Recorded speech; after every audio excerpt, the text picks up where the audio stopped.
The stars shimmered across the black sky, quiet and cold, far from any war, any scream, any pride. Deep in space, a voice echoed not with anger, not with demands, but with something rare in the galaxy, a plea. From a small blue world orbiting an ordinary sun, Earth sent its message. The words were soft, the tone was respectful. "We come in peace," the voice said. "We only ask for a place among you, not to rule, not to fight, just to share, to learn, and grow." The message traveled across star systems, through jump relays and long-range satellites, reaching the center of the Galactic Council. Leaders of hundreds of advanced civilizations gathered in great halls of light and crystal. They had seen new species rise before. Some brought gifts, some brought war, but never a plea. When the message was played, silence filled the chamber. Then laughter. The representatives of the Kralin Combine burst into sharp, chittering sounds. The ice-skinned diplomats of the Velton smirked through pale lips. Even the great Vakar, known for their wisdom, chuckled quietly. The idea was amusing primitive Earth, daring to ask for peace among galactic giants. "Peace,"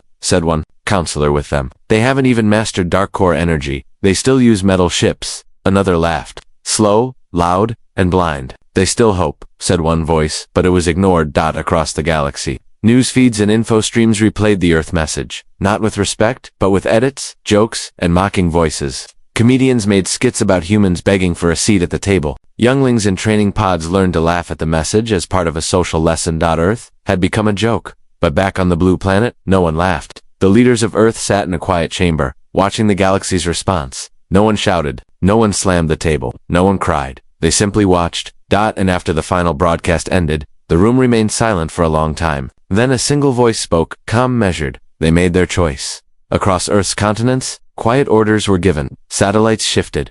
Research stations blinked back to life. Ships returned from the outer belt silent, black, built for something no outsider had ever seen. In the cold depths of Antarctica, a hatch opened after 200 years.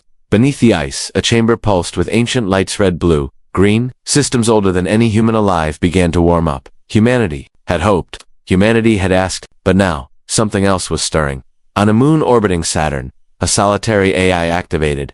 It had one purpose. It had waited for this signal. "Request denied," it said, in a soft voice. In the following days, Earth stopped responding to any communication. No signals, no requests, no warnings. The galaxy assumed they were ashamed, that they had gone back to hiding. But in the dark, Earth was not hiding. Earth was remembering. They remembered every species that mocked them, every insult, every broadcast. But, more than that, they remembered their history, how they survived on a world of storms and beasts, how they turned fire into fuel, stone into cities, and silence into songs. They remembered the wars they ended, the peace they built, the pain they rose from.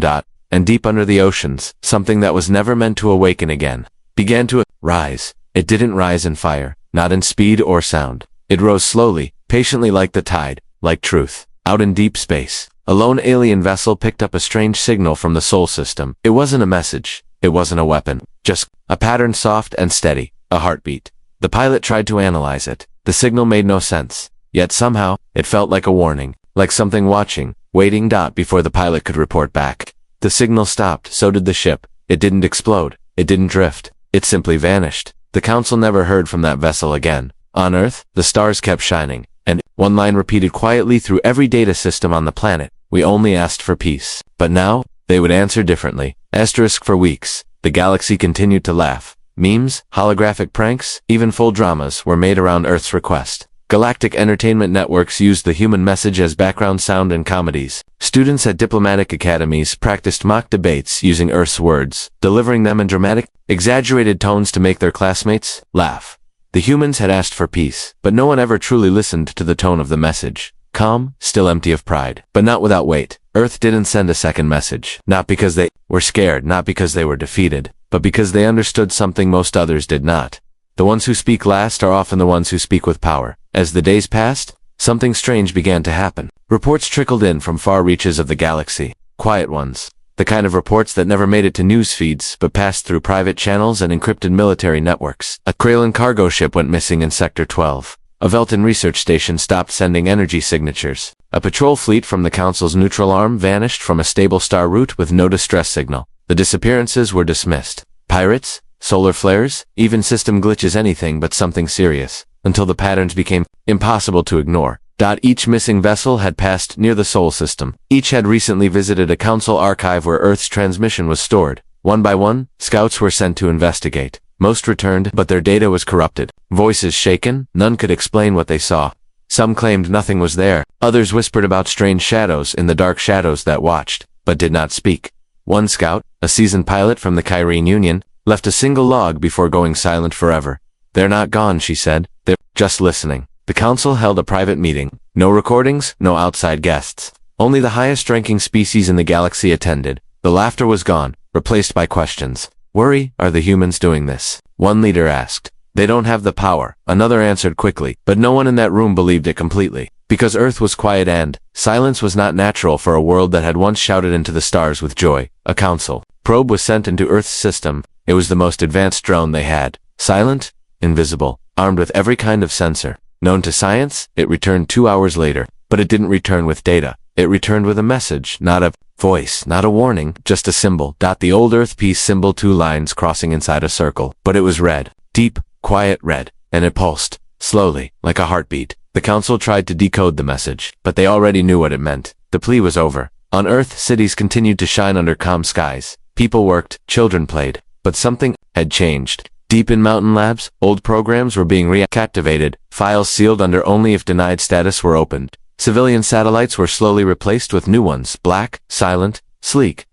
No one announced a war. No one declared revenge. Earth had no reason to shout anymore, because now they were watching. They were learning how the galaxy worked, not through trade or shared knowledge, but by quietly observing those who thought they had won. A small listening post near Alpha Centauri sent a final encrypted signal before its systems went offline. The technician had been monitoring deep space frequencies when he noticed something strange. A new object, no signature, no name. It moved unlike any known ship, slow, smooth, deliberate. It didn't avoid scanners. It welcomed them. It was made of black alloy never seen before. No windows, no engines. Just a surface that absorbed all light. And when the technician tried to send a hail, the object responded by duplicating his signal and sending it back to him in his own voice. Only it wasn't his voice anymore. It was colder, slower, measured. "You asked what peace means to us," the message said. "We will now show you." The post went dark, and with it, fear quietly entered the halls of power. Not because Earth had struck, but because Earth didn't need to. They had asked for peace. They had offered a chance. But the galaxy answered with mockery. Now, they would speak. Again, but not with words. With silence. With presence. With something far more unsettling than rage. Impatience. Asterisk. It began with a whisper in the void. A single blip on a long-range scanner. New object entering council-monitored space. No registry. No identity. No known propulsion trails. It appeared without warning. Without signal. Without sound. A silent shadow drifting near the neutral trade corridor at the edge of the Dranic sector. At first, it was ignored. Then a second appeared. Then a third. All of them identical. No energy signatures, no detectable life, no lights, no movement, no heat, but they moved with impossible control, changing direction without inertia, stopping without slowing. And they only moved when no one was looking directly at them. Council thought it was a new stealth drone, maybe a prank from the rogue tech worlds. Yet, something felt wrong, unnatural. The Galactic Patrol dispatched a cruiser to investigate the first object. It approached slowly, sensors active, weapons offline. To avoid provoking a response, the object did nothing. The crew launched a probe. It floated closer to the unknown shape and scanned it. Dark alloy, seamless construction, no entry points. The surface reflected nothing. Then the object turned. It did not rotate with mechanical movement. It simply changed its direction. One moment, its flat side faced the stars. The next it faced the cruiser, perfectly aligned. As if it was looking, there was no sound, no broadcast. But everyone on the ship felt something, a presence. Suddenly, the lights inside the cruiser dimmed, not from power failure, but from something unseen. The screens showed the object still floating, but now it had changed. The surface was shifting. Lines moved, forming a shape. It was Earth's old symbol again, a circle with broken wings, once used in old peace missions, but now it was dark red, slowly pulsing, like a warning wrapped in silence. Then, the object turned away and vanished. The patrol cruiser returned, but the crew did not speak, not one of them. They walked off the ship slowly, eyes unfocused, hands trembling. The doctors found no wounds, no damage, just one shared symptom, overwhelming fear they could not explain. One crew member finally spoke, a whisper recorded in the base logs. "We saw the answer. It's not war. It's something else." After that, sightings increased. In distant systems, small trade convoys disappeared, not in battle, but in silence. No wreckage, no distress calls, just absence. Where humans were once mocked, their presence was now felt in the form of quiet reminders. Outposts began to receive strange transmissions. Not in human voice, but in structured pulses of light and sound data packets, designed to confuse, not to inform. When decoded, they made no sense. Until someone noticed the timing, every message was a mirror of Earth's original transmission. Each line, each word, echoed back in new patterns. Over and over we came in peace. We were denied. We remembered. Now we respond. The Council debated sending ships to Earth, but the last probe to enter the Sol system returned, burned, and empty. Its memory wiped clean, except for one image: Earth, peaceful and untouched, with a silent black ring orbiting it. A new structure, one that had not been there before. It was not a station. It was not a weapon, but it had movement, intelligence, a rhythm. It pulsed once every 7 seconds, and each pulse echoed across thousands of light years, not in frequency, but in pattern. Not a signal to speak, a signal to count. Someone was watching, not just from Earth, but from everywhere around it, as if a net had been cast wide, and every corner of the galaxy had become part of its design. The Valkyr, the wisest among the old species, held a private council of their own. Their elders spoke little, but one ancient voice, untouched by time, gave a warning. "Do not mistake quiet for weakness," the elder said. "They are not what we thought, but we saw their cities." Another replied. "They lived in chaos. They grew too fast."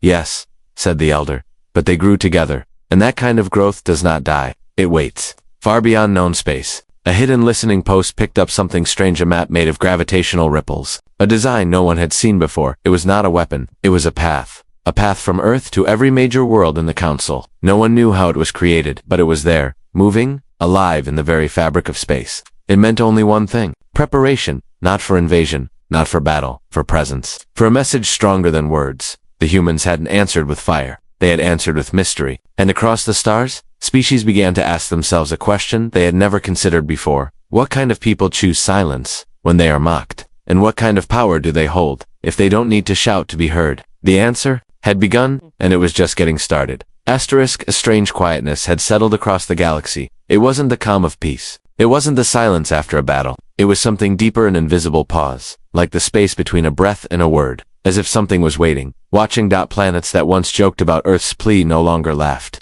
Entertainment networks quietly removed old skits. Diplomatic academies changed their curriculum. Even the youngest species sensed the shift, and yet, not a single human ship had fired a weapon. Not a single threat had been spoken. Instead, Earth had gone completely quiet. That silence was the loudest thing in the galaxy. But then, without announcement, something new happened. A transmission arrived at the Galactic Archive. It was simple: no encryption, no hidden message. Just a rotating symbolosphere surrounded by 12 lights. No species recognized it. It didn't match any known flag, code, or beacon, but it carried one word, written in every galactic language: observe. The message repeated itself for 9 minutes, then stopped. The Council debated its meaning. Analysts called it meaningless. Some said it was bait. Others thought it was a trick, a distraction. But 12 hours later, reports came in from multiple sectors. Ships across different systems were halted, not damaged, not attacked, just stopped, frozen in place, with no engine response. Navigation refused to work. Time on board even slowed down, clocks falling behind by minutes. Then, at the exact same time, each ship was released, as if something had tested them, touched them, then let them go. From those ships, new data was collected. Strange energy readings, patterns buried deep within the ship system logs, waveforms, to clean, to be random, to complex, to be natural. Each pattern matched the word from the message: observe. But observe what? Then came the change no one could ignore. The star known as Endora 8 in the outer rim flickered. That in itself wasn't strange. Stars flicker, stars pulse. But this one didn't act like a dying star or a solar storm. This star flickered in a pattern, a sequence. It was binary, a perfect stream of data. The message: we watched how you responded to peace. And then the star went back to normal. Scientists were stunned. No species had ever used a star to communicate, but that wasn't the only one. In the following days, 5 more stars across separate quadrants began to flicker in identical rhythms. It was a display of control far beyond any known technology, as if something had learned how to bend light and time itself, just to send a message. The Council panicked in private. If Earth had learned to manipulate stellar phenomena, then what else had they learned in silence? The Velton sent an expedition fleet towards Cell 30 ships, armed and cloaked, hoping to gather information. None returned, but they weren't destroyed. Instead, only one thing came back: a small, silver pod. Inside it was a smooth black sphere, warm to the touch. When brought aboard a Council research vessel, it activated. A voice, soft and human, filled the chamber. "We asked you to observe," it said, "and yet you continue to send watchers, not listeners." The sphere dimmed, and the message ended. No threat, no demand. Just another reminder. Earth had once asked for peace. Now, they were offering something else, understanding. But understanding came only to those who truly listened. And it was becoming clear, humanity no longer cared to be included. They weren't waiting for permission. They weren't seeking applause. They had moved on. While the galaxy laughed, Earth had grown, but not inward, into themselves, into forgotten technologies, into truths too deep for politics. And somewhere beneath oceans, behind clouds, inside stations that the galaxy thought were abandoned, Earth had built something that didn't look like power. It looked like patience. They had learned to listen when no one else would. They had learned to prepare when no one else thought it mattered. And now, they were teaching through silence, through signals, through stars. On the edge of the Corian belt, a tiny station blinked off the grid. The last thing its sensors captured was a familiar signal. That single word again? Observe. But this time, it came with coordinates. Coordinates that pointed to something.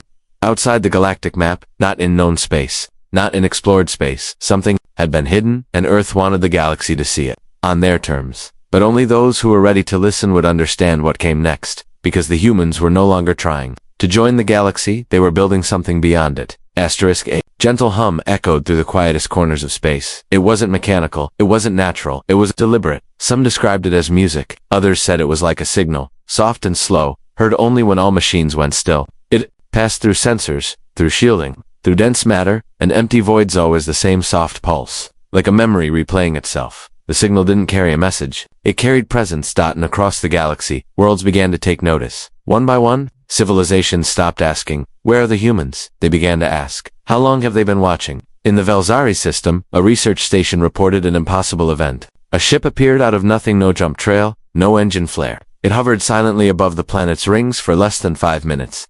The station's crew tried to scan it, but every scan returned blank. Then the ship responded, not with a voice, not with a signal, but with light.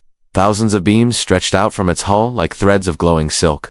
They weren't weapons. They didn't damage anything. Instead, they formed a perfect image in space, a single seed, suspended in the vacuum, glowing softly. Moments later, the ship vanished, just as suddenly as it had appeared. The station was stunned. But before they could share the footage, their systems shut down. Power returned only hours later, but the recording was gone. Only one note remained, left in the station's logbook, typed by no one. Growth does not begin with fire. It begins with silence. Meanwhile, across several council-controlled systems, old anomalies began to activate: derelict satellites, abandoned mining platforms, long-forgotten drones drifting in quiet orbits. Each one turned on, one by one, across the span of days. But none of them transmitted distress signals or warnings. They simply broadcast coordinates, and every set of coordinates pointed to the same thing: Earth. Not the planet itself, but the space around it. When mapped together, those coordinates formed an invisible web surrounding Sol, a pattern. A network. And then another discovery shook the galaxy. Deep beneath the ice crust of Glarian 3, of miners uncovered something strange, an underground structure that predated the Council's presence. At first they believed it to be an ancient ruin, but as they explored deeper, they found human text on the walls, not graffiti, not accident. Designed, engineered, placed there with purpose. The inscription was simple: "Before you watched us, we were already watching you." The Council tried to deny it. They called it an illusion, a forgery, but the evidence kept growing. Earth had touched places it had no right to reach. They had seen more than anyone knew, and they had kept it all hidden, waiting. Now, they were showing it, but not to boast, not to frighten, to remind. The humans hadn't vanished.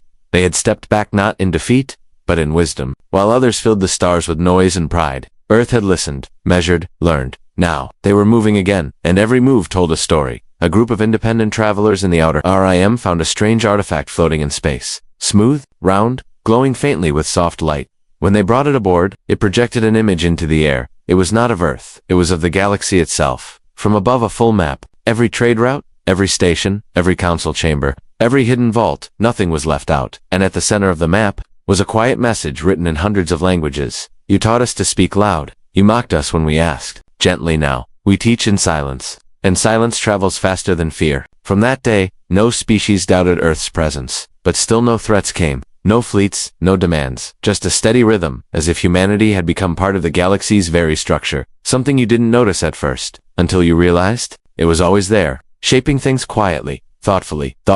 One diplomat from the Halari Collective, after months of searching for answers, described it best. "They are no longer participants in our game. They are something older now, something deeper. They are teaching without speaking. And every time we look for them, we find a reflection of ourselves." And that reflection grew clearer, because Earth had not responded with weapons. They had responded with patience, not the kind of patience that waits for peace, but the kind that remembers and remembers everything. Asterisk, the stars began to whisper, not in sound, not in language, but in patterns, tiny shifts in gravity, subtle flickers in cosmic radiation, quiet changes in space itself. Most didn't notice, but those who paid attention, those who listened, began to understand that something was unfolding, not a plan of war, not a campaign of force, but a message too large for words and too ancient for simple minds. Humanity was no longer knocking at the galaxy's door. They had already stepped through on paths no one else could see. The council, once proud and firm, now sat in uncertainty. Their authority trembled, not from invasion, but from silence. A silence that carried weight. In history, Earth hadn't answered the insult of rejection with noise. They hadn't argued or retaliated. Instead, they had grown, and the proof of that growth was now visible. Everywhere. The planet Zeralon, known for its deep crystal forests, awoke one morning to a strange phenomenon. Every crystal in its fields vibrated at the same frequency. They lit up in perfect sync, forming a wave of light that moved across the landscape. Scientists were baffled. No natural cause could explain the synchronization, but at the heart of the largest crystal field, a simple shape had formed, etched by resonance itself. A human fingerprint. It wasn't a signature, it was a reminder. Earth had not only adapted to space, they had learned to touch it in the heart of the Zithari archives, where the oldest known star maps were kept. A forgotten scroll suddenly activated. A hologram, long sealed, began to play for the first time in 10,000 years. It showed a spiral, elegant, complex, flowing like water, but it wasn't a galaxy. It was a neural pattern, human, recorded long ago, perhaps before the council had even noticed Earth's existence. The message was clear. They had seen us before. We saw them, not through sight, through understanding. That night, a quiet meeting took place. 7 of the most powerful species in the galaxy sat around a table, far from cameras and votes. Their words were simple but heavy. What does Earth want? No one had an answer, and that was the most terrifying truth, because Earth had asked once for peace. Now, they asked for nothing. They just showed up, again and again, in the most unexpected ways, shaping the galaxy like a sculptor shaping stone, one careful motion at a time. The Arkan Vale, a deep region of uncharted space, had always been considered dangerous. Ships disappeared. Systems went dark. No one returned. But now, explorers who once feared that region were being guided through it by unknown pulses, invisible signals that turned into safe paths. Trade began to flow. Stars once thought unstable, now burned steady. No one claimed the credit, but every signal carried the same hidden code. One word, buried deep in the frequency layer: Terra. Earth wasn't taking power, they were giving it back. Quietly, calmly, but only to those willing to listen. One young ambassador from the Union stood before the council and gave a speech that echoed far beyond the chamber walls. You taught them to be loud to earn respect, she said. You ignored them when they spoke softly, but they learned something better. They learned to move without asking. The room was silent, because it was true. Humanity was no longer asking to be included. They had become something else entirely, something beyond politics, beyond fleets, beyond pride. They had become a force of nature, one that did not push, one that simply existed, so deeply rooted that ignoring them no longer worked. In distant parts of the galaxy, where light barely reached, forgotten colonies began to awaken. Life returned, systems repaired themselves, and every rebirth was traced back to a signature, not a flag, not a name, just a pattern, familiar, subtle, human. What Earth had built was not a response, it was a reflection. Every choice the galaxy had made was now returning, not as revenge, but as a lesson. Not in fire, but in echo. And the galaxy had begun to listen, some with fear, others with awe, but all with respect, because at last, they understood. Humanity's answer had never been noise, it had been presence, and now that presence was everywhere, quiet, patient, unshakable, a reminder etched in space itself. You may laugh at the voice that asks for peace, but you cannot ignore the silence that comes after.